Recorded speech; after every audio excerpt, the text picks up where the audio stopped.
More than 4 billion people live across this vast continent called Asia, and we are telling their stories.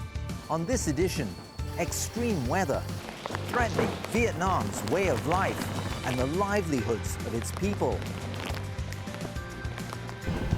The mighty Himalayas, endangered by rising temperatures and melting snow. I'm Rian Maelzer, and this is Assignment Asia.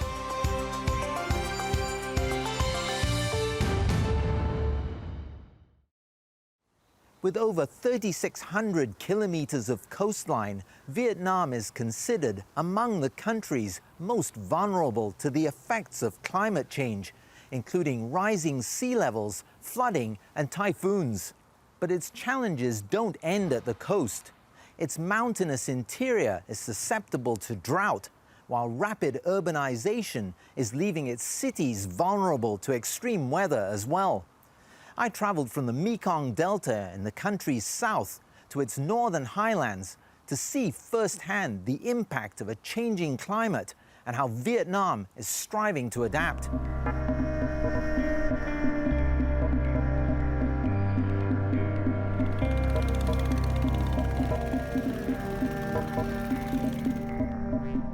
Vietnam's Mekong Delta. It is a water world cut through by rivers and tributaries, crisscrossed by streams, canals, and irrigation channels. Water provides the key means of transport for equipment, for goods, for people. But it's a way of life under severe threat due to extreme weather. Typhoons and flooding frequently batter the delta. At other times, it suffers from erratic and low rainfall. Another major problem is saline or saltwater intrusion. During the dry season, saltwater is pushing further and further inland, causing serious consequences for agriculture, aquaculture, and people's lives. In this coastal province, even those living right next to rivers, like mother of three, Pham Thi Mai Trin, have struggled to get enough fresh water for their daily needs. Dễ sống hơn hồi lúc trước, vậy đó. Như hồi lúc trước đó thì kiểu có nước mặn thì đây bà con người ta trồng trọt đâu được, phải đổi nước, phải lúc đó là phải đổi, mình không có nước mưa là mình phải đi đổi, phải kêu nó vô tới nhà đem vô, một lần đi kêu vô vậy là 80-90 ngàn có một máy à. Mình nhín thì được uống, mà từ từ đó thì cũng cả tuần. She and her family often haven't had enough fresh water to use for rearing animals, subsisting only on one rice crop a year. It was crippling their income. The Mekong Delta's economy has been built around abundant fresh water. The delta produces more than half of Vietnam's rice crop and 70% of its output from fish and shrimp farming. Some 17 million people live in the delta, and climate change is imperiling the livelihoods of many. Impacts are already the daily reality. It's no more a threat. It's a very brutal reality for the Mekong River Delta. There's daily erosion, and every year Mekong River Delta lose around 800 hectares of arable lands. It's flood and drought, storms as well, mudslides. The events are not new. I think what is new is the occurrence and the volatility of these events. It's the frequency and the magnitude of the events that is really very, very problematic for Vietnam. So when farmers are telling you they're finding it hard to predict weather patterns and what's going to happen, then you know it's something new. Farmers are struggling to cope with that unpredictability and feeling a very real threat to their incomes. Nhưng mà nếu mà có biến đổi khí hậu thì cái nhiệt độ nhiệt độ nắng rất là nóng. Thứ hai nữa là khi nắng nóng thì cái lịch thời vụ nó sẽ phải tuân theo cái khác, và do cái điều kiện nắng nóng thì có một số cái vùng phải chuyển đổi cây trồng. As far as 90 kilometers inland, salinity is rising to worrying levels. In the waterways, in the groundwater, on the farmland. This saline intrusion is making the water too salty to rear fish in some places, and seriously hitting rice harvests as well. The Vietnamese government, with backing from international agencies, is working to ease the hardship. In this area, authorities have built sluice gates to prevent salt water pushing upstream during the dry season and to raise freshwater levels behind the gate. Cái thứ hai nữa là cái người dân là cái được là thụ hưởng là hưởng lợi là cái do là cái dư là giữ ngọt và cái nâng cao đảm bảo đủ nước tưới là cái cho vụ 3 là cái khoảng là cái trên là 100 là cái 10.000 là cái người dân. It is transforming the fortunes of the area's rice farmers. Trước kia đó nó là làm một vụ là với nước mặn, là làm được có vụ mưa là 6 tháng làm vụ mưa tới tháng 11 mới là thu hoạch. Thì sau vậy cách mạng thành công rồi đó thì hàng kinh với dẫn nước ngọt vô làm được 3 vụ. Bây giờ tháng này là làm là vụ đầu. Rồi tới tháng 8 trở lên tháng 11 làm vụ nữa là 2 vụ. Tháng 11 làm tới ra viên là vụ nữa là 3 vụ là thu hoạch. In another part of the Delta, Vietnam's Sustainable Agriculture Transformation Project, or VNSAT, is helping farmers grow strains of rice better suited to the changing climate. It has helped farmers like Lê Văn Den and his young family. Về cái dự án VNSAT thì là có bên cán bộ bên kỹ thuật có xuống tập huấn hướng dẫn nông dân sản xuất theo cái quy trình 3 giảm 3 tăng, 1,5 giảm cho nông dân áp dụng vào trong sản xuất, thì từ đó thì tăng thêm thu nhập.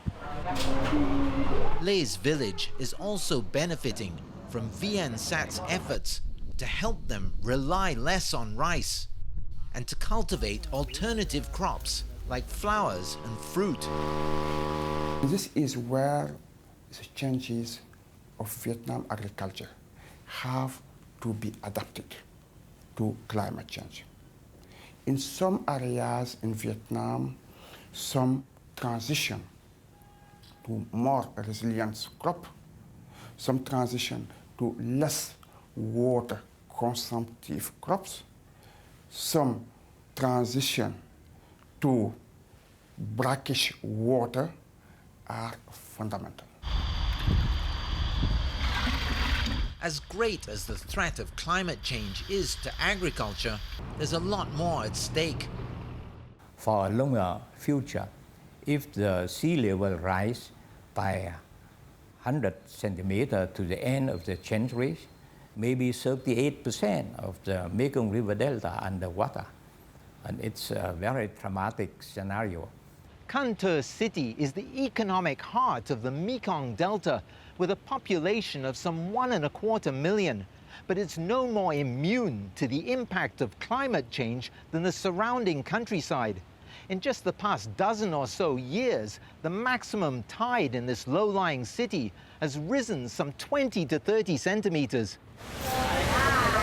The city has been being hit by flooding dozens of times a year, and experts project that to get far more frequent in the years ahead. Vietnam is growing fast.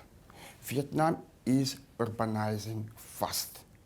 And Vietnam is also industrializing fast. So you have the combination of the natural events, the man-made events. And those combinations make the dimension of climate change for Vietnam even more crucial. Vietnam's government has implemented a national strategy to cope with the threat of climate change and has greatly reduced the loss of life from extreme weather. It is partnering with international development agencies to further beef up its infrastructure.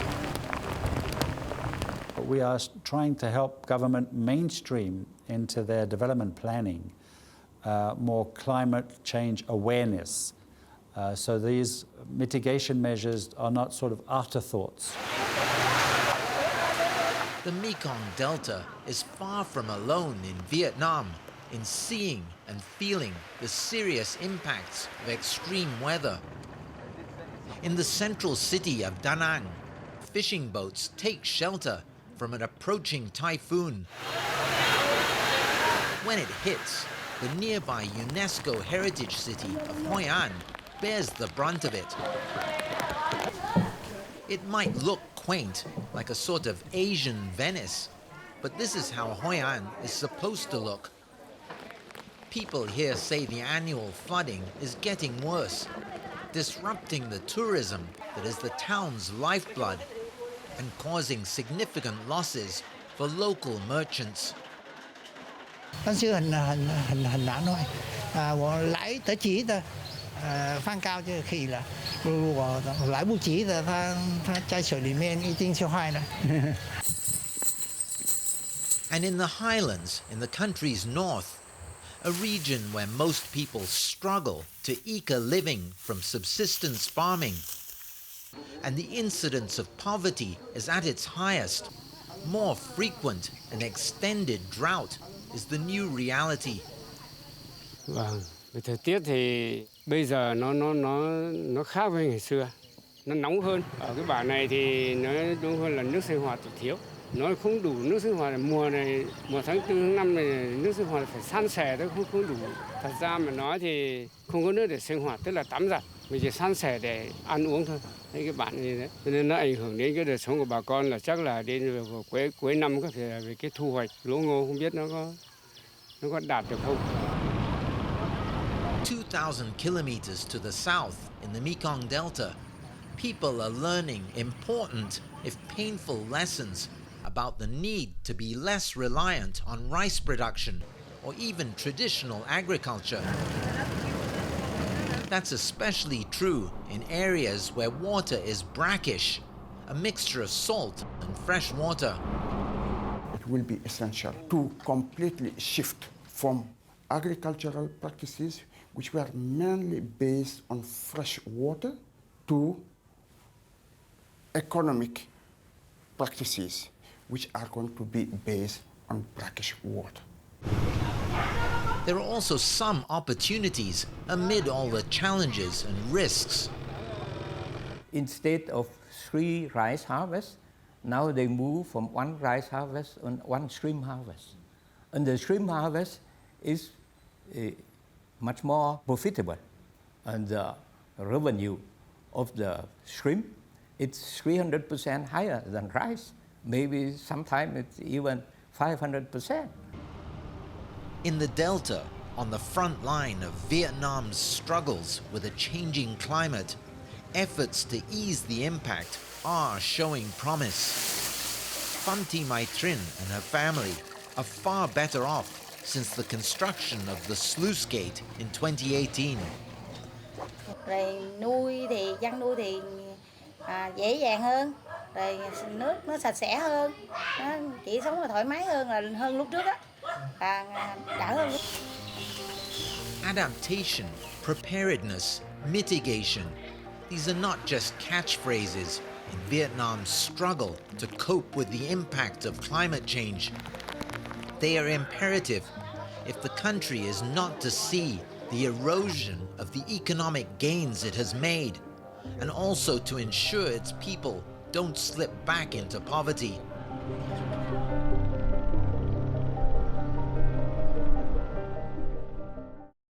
The Mekong River runs from China through Myanmar, Laos, Thailand, and Cambodia, as well as Vietnam. So managing this vital river to ensure adequate water supply for agriculture, as well as to prevent destructive flooding, is going to take multinational cooperation. Next on Assignment Asia, from the Mekong to the Himalayas.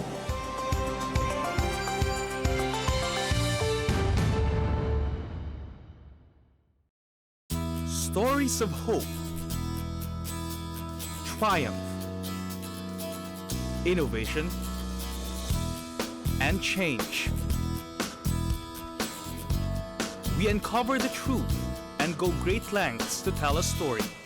Get to know ordinary people with extraordinary stories and see Asia from an Asian perspective. This is Assignment Asia. Expect the unexpected.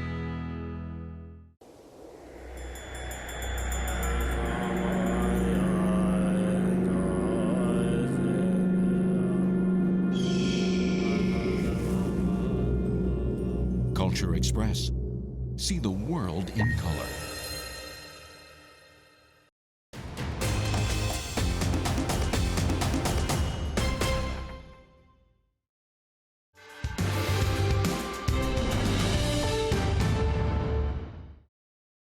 The Qinghai Tibet Plateau is home to spectacular mountains and a family of glaciers whose waters sustain countless people across the region. But as Tony Cheng found out, the ice holding back the waters of those glacial lakes is melting rapidly, threatening communities downstream.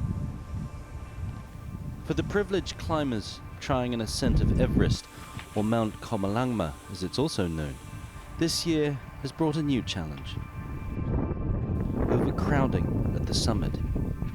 And with only a window of 2 or 3 days to make the final push, many climbers have found themselves waiting in line to claim victory over the highest peak in the world. But the industry that's developed around the mystique of Everest, or Komalangma, is exacting a cost on the Himalayas. Tens of thousands of tourists trek to base camp every year, leaving a trail of waste that's impossible to remove from these remote areas. And every year, temperatures rise, melting the snow that used to cover base camp. The Himalayas are undergoing a dramatic change. Mountains are some of the most vulnerable areas to climate change, and that impacts not just mountain people, but people downstream. And we could easily argue for the rest of the world. In the shadow of Everest, a dangerous sign of that impact. Imjia Lake, first identified as a small pond in the 1960s. Now it's a huge glacier lake, over 1 kilometer long, containing millions of cubic meters of melted glacier water, swollen by climate change and threatening to break its banks. As temperatures rise, it grows bigger every year. The communities in the valley below have long lived with the threat of flash floods from the mountains above. But now they have much to lose. A huge tourist industry has been built up along the trekking trails to base camp. Nima runs the Buddha Lodge, a small guest house that caters to trekkers throughout the season. Her busy kitchen provides food for hungry visitors on their way to base camp. The guests, grateful for a warm night after the often treacherous weather outside. She's lived in the village of Pakding all her life, and with the tourists have come growth and prosperity. But little else has changed here over the years. The narrow pathways and steep climbs make it hard for the developers to move in. And Nima still remembers the last time a glacier lake burst, turning the rivers into raging torrents that swept away everything in their path. धेरै बगायो नि बिस्सिरै बगायो गाउँ पनि धेरै मान्छेहरूले घर गाडतिर धेरै घर बगायो मेरो दाइहरूको घर पनि बगायो अनि हाम्रो छिमेकीको सबै घर बगायो नि यो पारे ओरे त पुरा नदेख्ने के पुरा चौर जस्तो भएर अब बादल देख्दै देख्दैन आन्तिर न आन्तिर भएर सबै मान्छेको जग्गा घर गाईहरू मान्छे बिस्सिरै लग्यो नि त्यतिखेर त खोलाले. Video of the lake burst shows a huge swell of muddy water rushing down the valley. The damage was devastating. And in these remote areas where resources and manpower are scarce, Nima tells me it took years to recover. धेरै time लाग्यो नि अब साँको छैन है बाटो छैन बाटो बनाउन धेरै टाइम लाग्यो अनि यस्तो तुन क्या यस्तो तुन जस्तो बनेर त्यस्तो तुनमा मान्छे ओर्दर गर्ने चाहिँ तुनमा जान्छ साँको बनाउन अब बाटै छैन जहाँ पनि माथि जोरसलेदेखि उन्त तलसम्म बाटै छैन. The lake that burst was a third of the length of Imja and contained far less water. If Imja Lake breaks its banks, the devastation would be much greater. यो बाटो बनाउन त धेरै टाइम लाग्यो. 3 वर्ष जति 3-4 वर्ष लाग्यो. 3-4 वर्ष जति लाग्यो. From the air, the turquoise river that runs through the valley seems quaint and picturesque. But imagine it raging with over 1 million cubic meters of water, carrying huge boulders in its current. The communities on its banks wouldn't stand a chance. The threat of glacier lake bursts is already well known. The UNDP has been monitoring the situation for some time and noted with alarm the rapid expansion of Imja Lake. In 2014, when we did this assessment, the lake, the area of the lake becomes 1.48 square kilometer from a teeny square meters. So the trend was very high. The increment rate was one of the highest among other glacier lakes. So that was alarming in our sense. That was really dangerous. Just 40 years ago, Imja was a small pond that's barely marked on the map. Now it holds an estimated 75 million cubic meters, swollen with water that's melted from the glaciers. But how do you fix a naturally formed lake at 5,000 meters with minimal equipment? And Nepal Army showed their interest, and because they had a Mi-17 kind of helicopters and very high altitude soldiers and so on and so forth. So they agreed on it. Starting in 2016, the Nepalese army and the UNDP have been working to bring the lake under control. It's a logistical nightmare. The area is only accessible by large helicopters winding a perilous route over the mountains. One crashed in the course of this work. Even when they land, the chopper can't shut down for fear the engine will ice up. Bad weather, high winds, heavy snowfalls, and freezing temperatures. Only a handful of men can work at this altitude, and only for a very limited window of time. So we had to really rush, we have to really make the things happen, and so it was really difficult in a way. A channel dug into the mountainside has allowed the controlled release of 15 million cubic meters of water and lifted the pressure behind. Solar sensors have been placed to warn of any breach or flood that could hit the villages below. They've managed to hold back the lake, but these are only temporary fixes, and the threat is far from gone. We found that there are still 6 lakes which needs immediate attention. There are lakes which are growing, and their risk is getting higher because there is high temperature increment in the high altitude area, keeping the risk more in the meltings of the glacier. We consider that is priority 1. The villagers below are aware there's a problem, but not how serious it is. Yenji Sherpa is a local official charged with maintaining evacuation drills. The evacuation route is just a small path up a very steep hill. And when I ask if she'd been told of the UN's concerns, the answer is no. No. The trails that run down the valley side are the only route in and out of this part of Nepal. Donkey trains carry food and building supplies, anything that's needed by the locals, and trekkers and tourists bring in vital revenue. There are signs like this warning of the risk of flooding all the way on this trail, all the way up to Everest Base Camp. The problem is they're all in English, so for the local population they mean nothing at all. Like the suspension bridges that span the steep valleys on the path to Everest, this region hangs perilously in the balance. While politicians overseas debate the reality of climate change, Here, they're seeing very real and present dangers. At the Institute of Mountain Development in the capital, Kathmandu, they've been monitoring the changes in the Himalayas. Satellite imagery shows glaciers melting at an alarming rate, losing an estimated 8 billion tons of water every year. In case of glacier change, glacier recession, I think it's pretty clear that it is because of climate change, because there can not be any other reason. Which Dr. Arun Shrestha has been studying the glaciers of the Himalayas for decades. His research suggests that even if current carbon emission targets are met, the Himalayas will lose a third of its glaciers by the end of the century. 80s to 2010, in those years, the area loss has been around 20%, 20-25%, depending where we are. Temperatures have also risen faster in the Himalayas than elsewhere, by approximately 1.5 degrees. And while the glaciers won't disappear, unchecked global warming could reduce their size by 2/3. The glacier size can reduce dramatically, 50%, 60% less than what we have now. Sandwiched between the booming industrialized zones of India and China, there's no escape for the Himalayan mountains. But these changes are taking place in remote and sparsely habitated areas.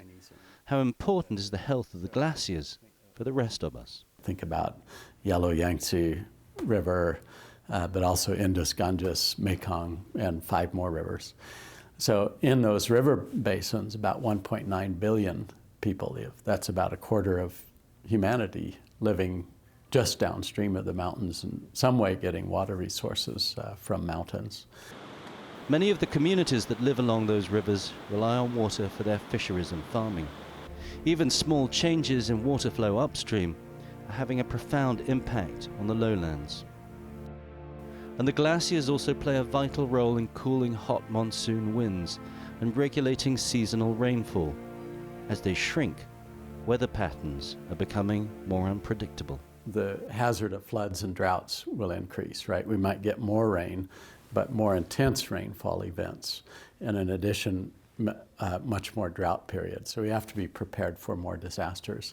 The mountain communities in the Himalayas are already seeing those changes taking place. Less snowfall in the winter means water sources are less plentiful. The rich soil of their terraces now dry and hard to plough. Crop yields are already far less than they were in the past, a big problem for people who need to be self-reliant. One of the things you notice in these remote mountain communities is they are very ecologically aware. They can't afford to waste much because it's so hard to bring anything in. The problem is they can't control climate change. That's all happening elsewhere. There is very little they can do about it. Living in the shadow of Everest has always been hard. But climate change is bringing threats the people here never foresaw. And even the future of these majestic peaks that have stood unchanged for millions of years may now be under threat. For Assignment Asia, I'm Tony Cheng.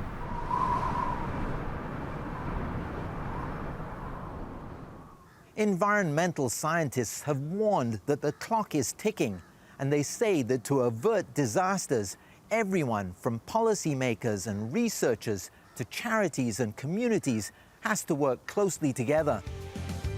That's all we have time for this week. I'm Rian Maelzer in Kuala Lumpur. Thanks for watching, and join us again on Assignment Asia. Share your thoughts and contribute story ideas for future shows by contacting us on social media.